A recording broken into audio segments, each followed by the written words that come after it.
السلام عليكم. معاكم مس نيللى سعيد. لو اول مره تتابعني اشترك في القناه وفعل الجرس عشان يوصلك الفيديوز اول باول، ولو متابعني اعمل لايك للفيديو، اعمل شير. بفرح جدا بالكومنتس اللي بتسيبوها لي تحت الفيديو. النهارده ان شاء الله هنكمل The Merchant of Venice وهناخد chapter 3 و 4 ان شاء الله. chapter 3 بعنوان Bassanio in Belmont. Bassanio in Belmont يعني باسانيو في بيلمونت، منطقة بيلمونت. One month went by، عدى شهر، then two، وبعدين شهرين. Back in Venice, Shylock's daughter Jessica felt miserable. في فينيسيا بنت شايلوك اسمها جيسيكا felt miserable، كانت تشعر بالتعاسة. My father doesn't love me، بتقول لنفسها بابا ما بيحبنيش. He doesn't love anybody، ما بيحبش حد. The only things that he loves، الحاجات الوحيدة اللي بيحبها are money، فلوس، gold، الذهب and jewelry، والمجوهرات. I am not his servant، أنا مش الخدامة بتاعته. But he makes me do all the housework at home، بيخليني أعمل كل شغل البيت في البيت. I'm his only daughter، أنا بنته الوحيدة. But ولكن he never says thank you، عمره ما قال لي شكرا for everything that I do for him، على كل الحاجات اللي بعملها له. All the cooking، الطبيخ، cleaning، التنظيف، washing، الغسيل and tidying، الترويق. He is mean، هو وضيع أو حقير and unkind وقاسي and I hate living here with him، وبكره أعيش هنا معاه. So Jessica، بصوا حتى مصورينها في صورة خادمة، بصوا هو قاعد بيعد فلوس، شايفين الصورة، وهي بتمسح الأرض. So Jessica started to make plans، ابتدت تخطط to leave her father's house، عشان تسيب بيت باباها. It's difficult، صعب، because ليه بقى؟ قال لي she could never go outside، هي مش مسموح لها ان هي تخرج. And when Shylock was at home، ولما شايلوك بيبقى في البيت he watched her very carefully all the time، بيراقبها بحذر جدا طول الوقت. What are you dreaming about standing there؟ بتحلمي بإيه وانت واقفة هناك؟ Do your work lazy girl، اشتغلي بجد يا كسلانة. ده باباها دايما بيقول لها كده. Because Shylock was an untidy man، عشان هو شخص غير مرتب. And because the house that they live in was old and not very easy to clean، والبيت اللي عايشين فيه كان قديم وكمان مش سهل تنظيفه. There was always lots of work of housework for Jessica to do، دايما بيبقى فيه شغل بيت كتير جدا ليها ان هي تعمله. When Shylock left the house، لما شايلوك ساب البيت he always closed the front door behind him، كان دايما بيقفل الباب الأمامي وهو ماشي with a big key، بمفتاح كبير. He didn't want Jessica to go outside to the shops، عشان كان مش عايز جيسيكا ان هي تخرج السوق، تنزل في السوق. Or to make friends with anybody، أو تصادق أو تصاحب أي حد. How can I leave this house؟ أسيب البيت ده ازاي؟ I will need help from somebody، بتقول هحتاج مساعدة من أي حد. One day وفي يوم when Shylock was out، لما شايلوك كان برا، Jessica was standing upstairs at the open window، كانت واقفة في الشباك في أوضتها فوق in her room. She was looking up at the sky and dreaming of being free، كانت بتبص للسما وبتحلم امتى تبقى حرة. Then she looked down into the street، وبعدين فجأة بصت تحت في الشارع under her window، تحت الشباك بتاعها. And she saw a young man standing there، لقت راجل واقف تحت. It was Lorenzo، كان لورينزو. مين بقى لورينزو؟ قال لي باسانيو's friend، صديق باسانيو. And he was looking up at her، كان بيبص لها. And he had a nice smile on his face، كان على وشه ابتسامة nice لطيفة. Oh cried Jessica when she saw him. And she started to close the window، أول ما شافته طلعت تجري تقفل الشباك. She was very surprised، كانت متفاجئة and very worried too، قلقانة. Her father didn't like her looking out of the window، باباها ما كانش بيحبها تبص من الشباك. And talking to people in the street، أو تتكلم مع الناس اللي في الشارع. Wait please don't go، أرجوكي ما تمشيش. What's your name؟ اسمك إيه؟ ده لورينزو اللي بيتكلم. Jessica looked down at him، بصت له. And he had a good kind face، وشه كان لطيف وطيب. Maybe he could help her، احتمال يساعدها. I am Jessica، ردت عليه أنا جيسيكا Shylock's daughter، بنت شايلوكس. And who are you؟ وأنت مين؟ الله my name is Lorenzo. I am good friends with Bassanio and with Antonio the merchant too، أنا صاحب باسانيو وأنطونيو التاجر. Can we talk؟ ينفع نتكلم. Not now، مش دلوقتي. But wait a minute، استناني لحظة. ودخلت جوه. She didn't want the neighbors، ما كانتش عايزة الجيران listen to them، تسمعهم. She left the window and went straight to her room. سابت الشباك وطلعت تجري على اوضتها. There she wrote Lorenzo a short note. كتبت له رسالة صغيرة.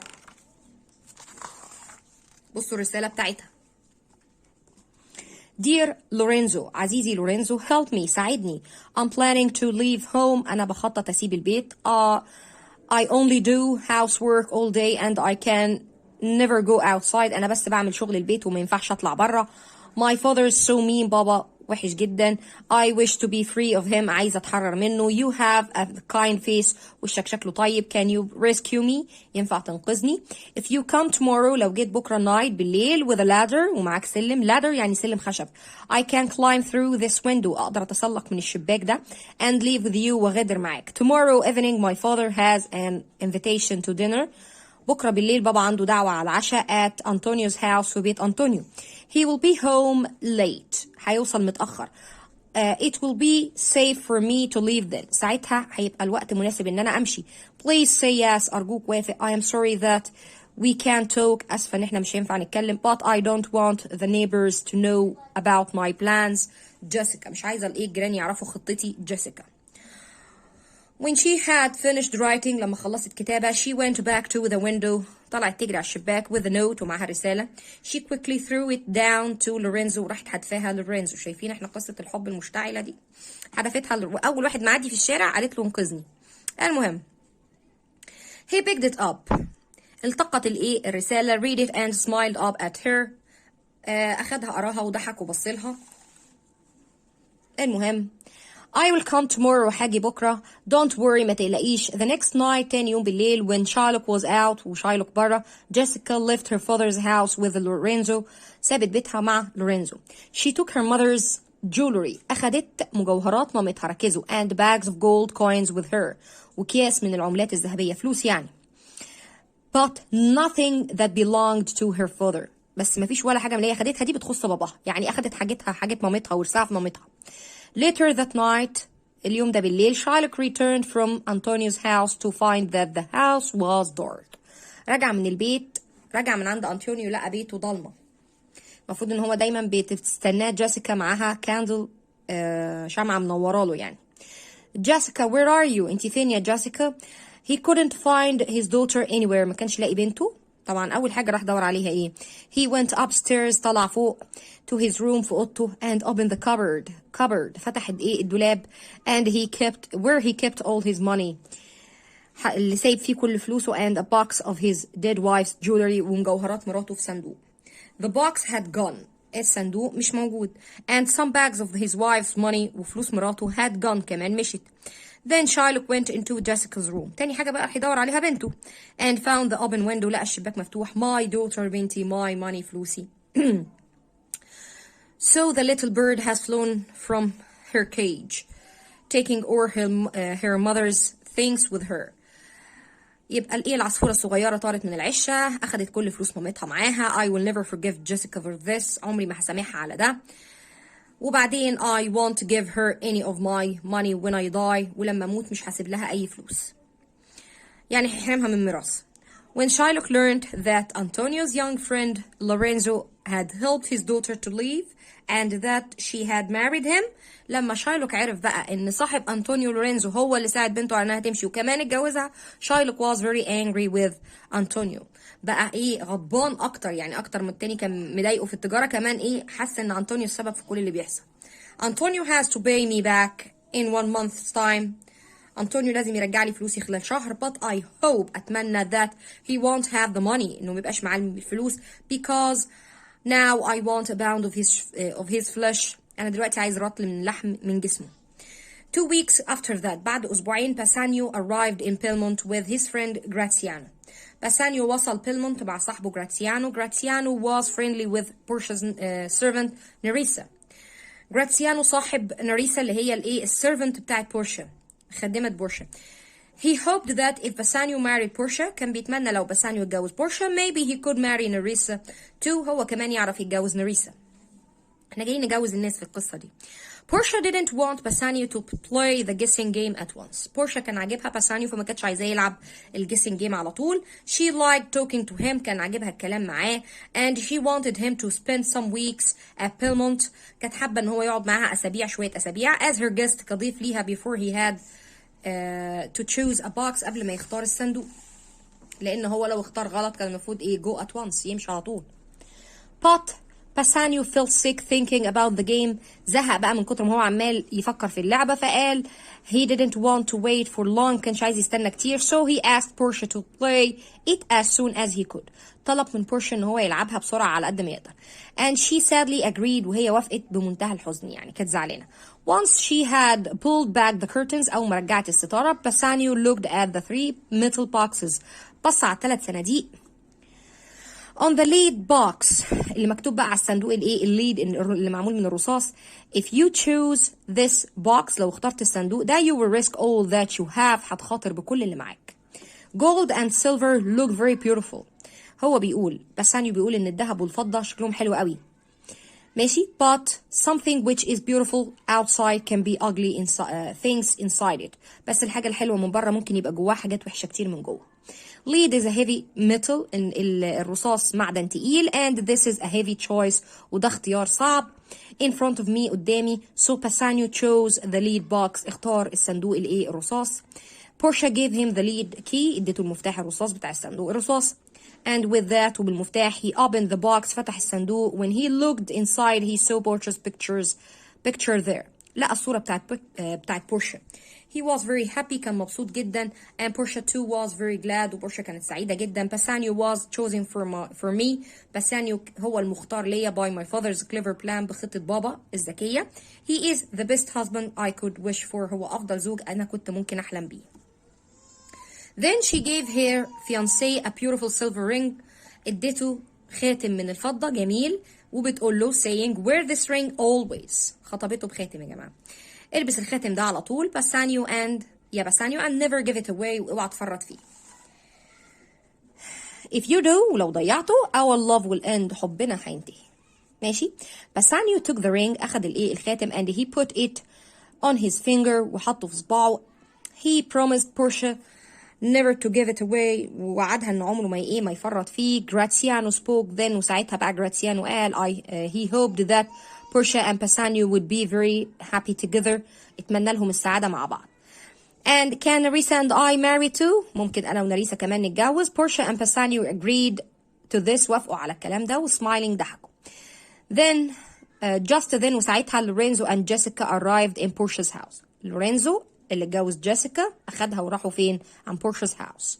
With Antonio's friend Salario. وده حد دخل جديد معانا اهو. Salario ده Antonio's friend صاحب أنطونيو.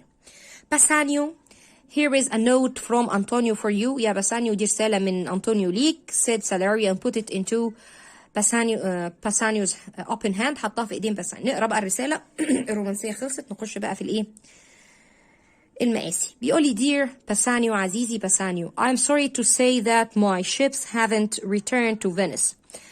أنا آسف إن السفن بتاعتي ما رجعتش لفينيسيا. They are lost in bad storms and the sea. ضاعوا في البحر. So I am poor now. I'm a poor man now. أنا راجل فقير. I can't pay back the money that I borrowed from Shylock. مش هعرف أرد لشايلوك فلوسه. And the 3 months that we had agreed have gone by. والثلاث شهور اللي وافقنا عليها عدت. I wish I hadn't agreed signed the bond.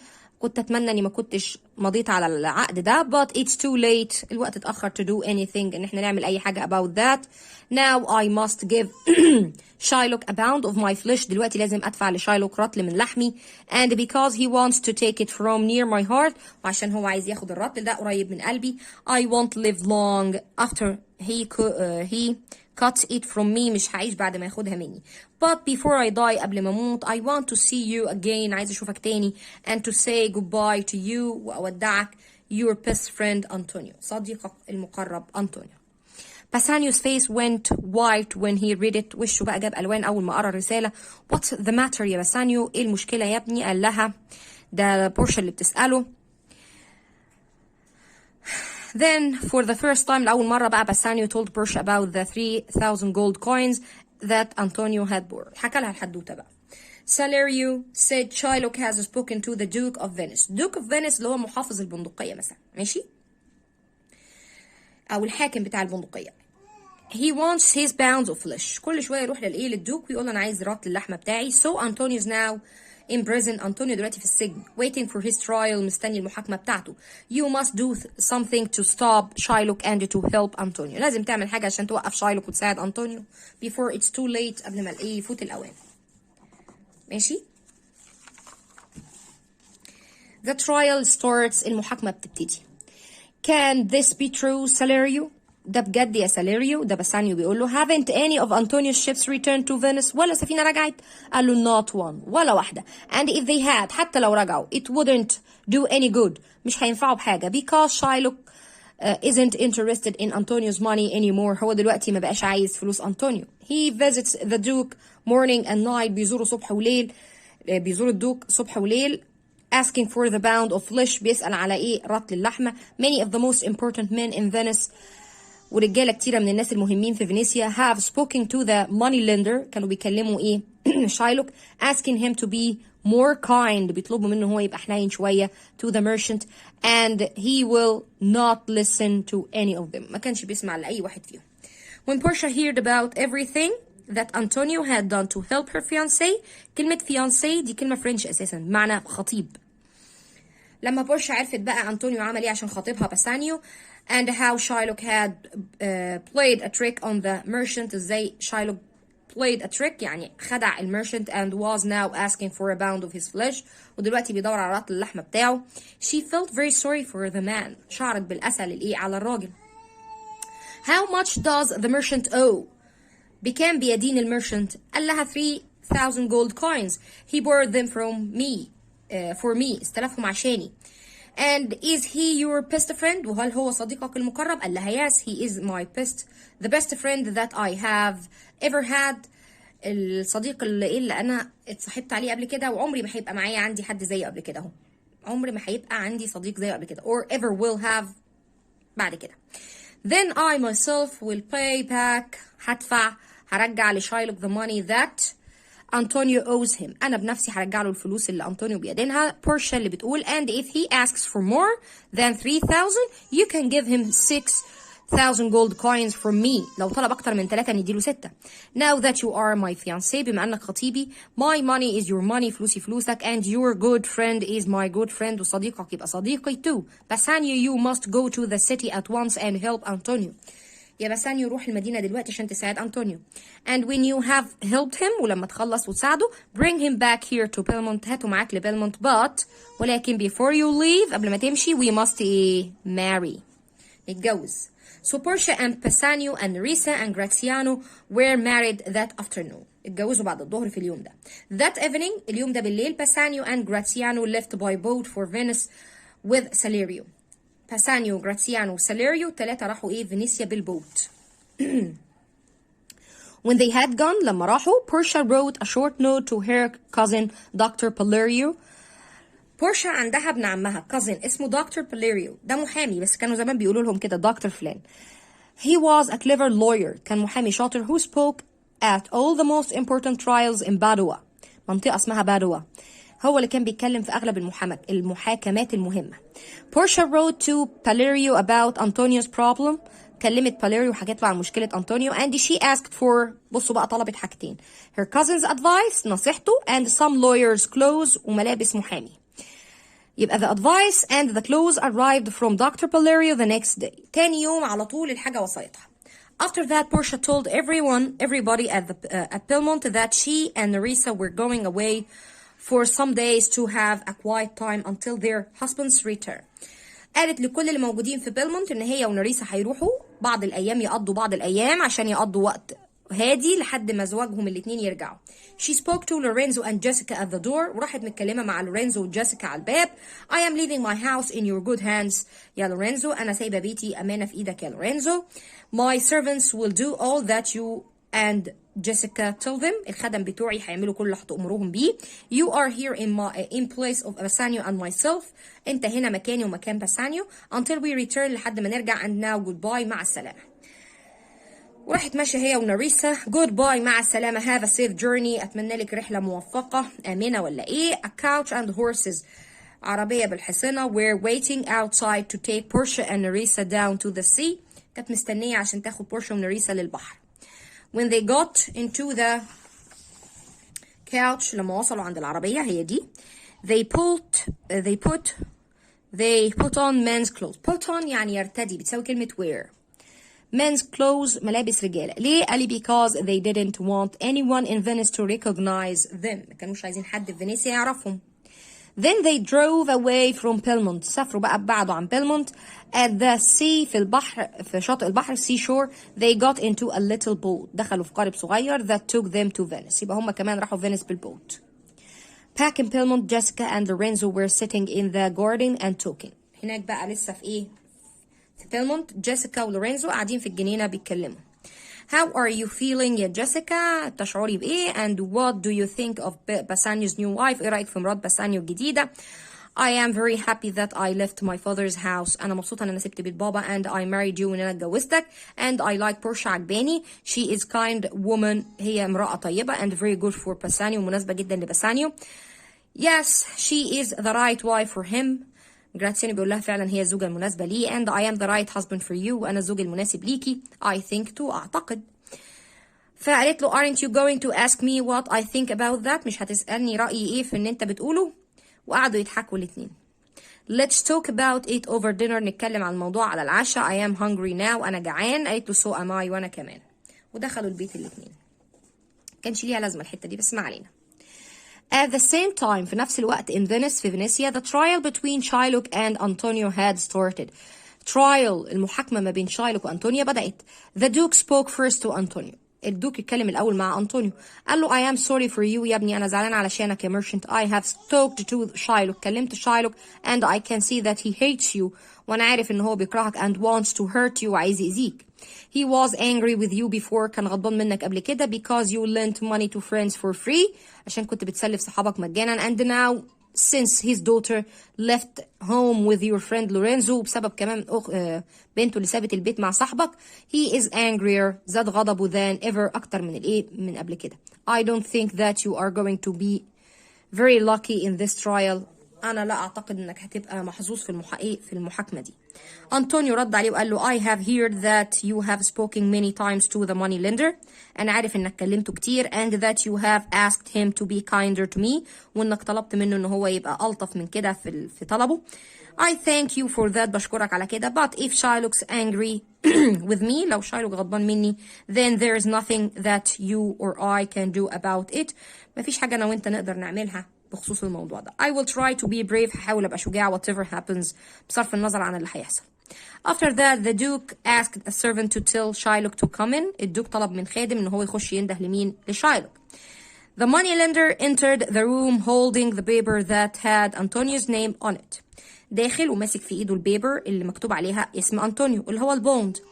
He had a knife in his belt. وحاطط سكينة في الحزام بتاعه. This was the knife that he wanted to use to cut a pound of flesh from Antonio's body. ودي السكينة اللي هو عايز يستخدمها عشان يقطع اللحم من جسم أنطونيو. He looked at the merchant with red and angry eyes. بص للتاجر بعينين حمرا وغاضبة. Before he said قبل ما يقول to the Duke with a crooked smile. قبل ما يقول للدوك بضحكة كده خبيثة لئيمة. I am here for the trial. أنا جاي للمحاكمة. Shylock tell me something. يا شايلوك قول لي حاجة. Why are you being so unkind to Antonio؟ أنت ليه قاسي قوي كده على أنطونيو؟ قال له unkind قاسي؟ Yes, can't you forgive him؟ قال له ما ينفعش تسامحه and show him some mercy وترحمه. قال له what do you mean؟ تقصد إيه يا دوك؟ قال له can't you forget the pound of flesh؟ ما ينفعش تطنش موضوع اللحمة ده. But Shylock answered no. لا. The merchant signed his bond saying التاجر وقع العقد بتاعه بيقول that if he couldn't pay me back لو ما رجعليش 3000 gold coin in the 3 months في 3 شهور he would pay me back a pound of his flesh. هيدفع لي مكانه رطل من اللحم بتاعك. ومسك and he held the paper up for everybody to see. مسك الورقة اللي كل الناس تشوفها. Antonio promised me that وعدني and he must keep to it ولازم يوفي بوعده. Then Bassanio spoke. باسانيو راح متكلم وقال له Shylock Listen, Antonio borrowed that money from you to help me. يا شايلوك أنطونيو أخذ الفلوس منك عشان يساعدني. And now I want to help him. ودلوقتي أنا عايزة أساعده. I will pay you 6,000 gold coins. هدفع لك 6. That's twice the sum of money that Antonio owes you. وده ضعف الفلوس اللي بيدين بيها أنطونيو. قال له no thank you مش عايز. The laws of Venice say that I can have a pound of Antonio's flesh. قوانين فينيسيا بتقول إن أنا أقدر أخد رطل من لحم أنطونيو because he didn't pay me back the money that I lent him on time. عشان هو ما رجعليش فلوسي في وقتها. I hate Antonio وأنا بكرهه and I would like a pound of his flesh more than all the money that you can give me. أنا عايز رطل من جسمه أكتر من أي فلوس أنت ممكن تديها لي. Do you agree with the laws of Venice or not? بتوافق على قوانين فينيسيا ولا لأ؟ قال له you are right عندك حق. The laws of Venice say الدوب بقى اللي بيقول that you can have your pound of flesh but don't you feel sorry for Antonio. قال له فعلا قوانين فينيسيا بتقول انك ليك الحق تاخد رطل اللحم من أنطونيو بس انت مش بتشعر بالأسى علشانه. قال له sorry أسى no I don't لا مش زعلان علشانه. Antonio never felt sorry for me when عمره ما حس بالزعل عشاني when he lent money for free لما كان بيسلف الفلوس مجانا and hurt my business ويأذيني في تجارتي. Why should I feel sorry for him؟ دلوقتي أزعل أنا ليه؟ The law is the law. قانون and I want my pound of flesh وأنا عايز رط اللحم بتاعي. Very well الدوك قال له ماشي but you must wait before you take it. تستنى قبل ما تاخده. I have written to a clever lawyer in Padua. أنا كتبت لمحامي شاطر في بادوا Dr. Palerio to ask for his advice عشان أطلب منه النصيحة in this trial في المحاكمة دي. He will be here soon. هيجي بسرعة. We must wait for him. لازم نستناه and hear what he says ونسمع هيقول ايه. Just then وساعتها a young lawyer's clerk المساعد بتاع المحامي entered the room. وراح قايل I come from Padua with a note from Dr. Palerio for the Duke. أنا جاي من بادوا ومعايا note معايا رسالة من دكتور باليريو للدوك. ماشي. وراح حاططها في ايد ايه الدوك. فالرسالة بتقول to the Duke of Venice إلى دوك أو حاكم فينيسيا. I am sorry to say that I am ill. أنا بعتذر إن أنا مريض and so I can't come to Venice to speak at the trial between Shylock and Antonio. أنا مريض ومش هقدر أجي المحاكمة ما بين شايلوك وأنطونيو. But ولكن كان a young lawyer لو ينفع محامي صغير اسمه بالتازار. اسمه ايه بقى؟ بالتازار. Come in my place يجي مكاني to help you عشان يساعدك. He comes from Rome. المحامي ده من روما but was visiting me when they brought your note to me. كان بيزورني لما انت أرسلت لي رسالتك. We have talked about the moneylender and the merchant trial together. احنا الاتنين اتكلمنا في المحاكمة اللي ما بين شايلوك وأنطونيو. And Balthazar is a clever young man. وبالتازار ده شاب ذكي جدا. He can give you my best advice. هيديك نصيحتي and his ونصيحته if you want it لو انت محتاجها. Palerio. Where is the clever young lawyer that Dr. Palerio writes about in his note? هو فين المحامي اللي الدكتور بيقول عليه؟ Dr. Balthazar is waiting outside. ده قاعد بره مستني. Do you want me to ask him to come in؟ محتاجني ان انا اندهله عشان يجي. وبكده نكون خلصنا chapter 4. تمام كده. ان شاء الله الرحمن هنزل لكم لو لقيت تفاعل بقى مع الفيديوز اللي انا منزلها لكم بتاعت الستوري والشرح. هنزل لكم باذن الله مراجعه للستوري على الاسئله بتاعتها. كان معاكم مس نيللي. اتمنى ان اكون قدرت اساعدكم. لو اول مره تتابعني اشترك في القناه وفعل الجرس عشان يوصلك الفيديوز اول باول. اعمل لايك وشير الفيديو عشان الناس كلها تستفيد ويوصل لاكتر عدد من الطلبه لانهم محتاجينه فعلا. بفرح جدا بالكومنتس اللي بتسيبوها لي تحت الفيديو. اتمنى ان انا اكون قدرت اساعدكم. السلام عليكم ورحمه الله.